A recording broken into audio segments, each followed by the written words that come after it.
The man knew his wife, who had been dead for 3 days, was just faking it, but he chose not to expose her. Instead, he took a feather duster and began to strike her wildly. Then, he put his wife into a coffin and dug a 1,000-meter deep pit. He bribed the clan leader with money to have his wife buried early. The reason the man treated his wife so heartlessly was because he knew she had borrowed $20 million in high-interest loans and planned to fake her death to make him pay off the debt. That way, she could be with her lover without any legal consequences. In his past life, this was how his wife ruined him, bankrupting him, even having his legs broken by the creditors.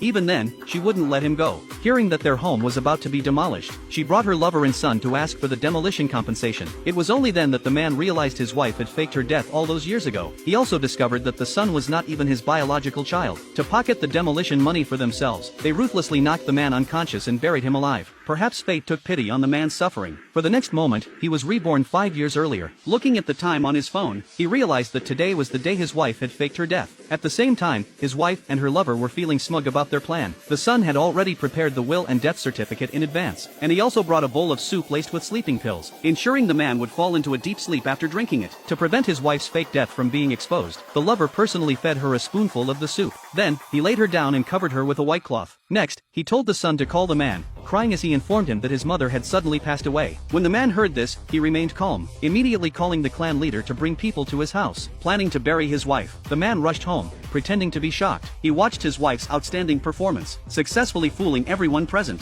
At this point, the clan leader suggested following the Zhou family tradition and performing a ritual to drive away bad luck. The man picked up the feather duster and began to sweep over his wife. To his surprise, when he struck her, the son hurriedly intervened, fearing that if the man continued hitting her, she might wake up from the pain. The son stood in front of his mother to shield her. Then, the son presented the fake death certificate to the man, urging him to accept the reality. With this certificate, the man would legally be able to bury his wife. At that moment, the son brought the soup to calm the man's nerves. The man recalled that in his previous life, after drinking this very soup, he had lost consciousness. He told the son he wasn't hungry, but the son knelt down, insisting it was the soup his mother had made for him before she died, and begged him to drink at least one sip. Reluctantly, the man agreed. Suddenly, everyone noticed the woman seemed to move slightly. Taking this opportunity, the man spat out the soup. The son, afraid the man would notice something was wrong, quickly explained that the man must be too tired and hallucinating. He urged the man to take a rest. However, the man insisted on staying by his wife's side for the next 7 days, so the factory workers could come and mourn her, allowing her to leave this world with honor. The son, however, said that in this hot weather, the body would start to stink if it was kept too long. Hearing this, the man immediately called someone to bring a freezer. This freezer could maintain temperatures as low as -100 degrees Celsius. Then, they placed the woman inside the freezer and turned it on. Seeing that his mother was about to be frozen to death, the son pretended to urgently need to pee and ran out to pull the power switch. Seeing this, the man immediately called the funeral home, telling them that injecting formalin into the arteries would preserve the body's appearance for a month.